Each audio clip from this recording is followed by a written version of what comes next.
is a warning for all dog owners who are thinking of taking their dog to have kennel cough injection.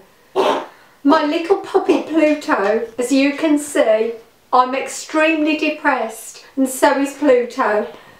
We took him to the vets last week on their recommendations at having kennel cough injection.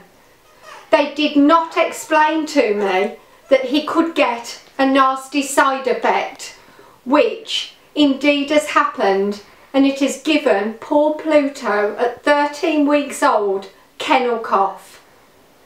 We went to the emergency vets this morning. He had the injection on Thursday and he's suffering really bad kennel cough. I just want everybody out there, please be warned. Kennel cough injection is not a necessity, and this can happen.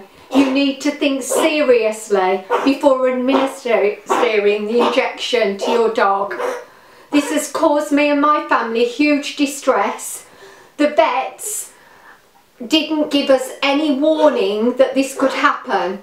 They didn't say there could be side effects, but instead charged me £53 this morning for antibiotics and told me your other dog is likely to have caught it. Please, please take this as a warning. If we can save another puppy going through this, please do not take your dog for kennel cough injection. Give it a lot of thought first. Thank you for listening.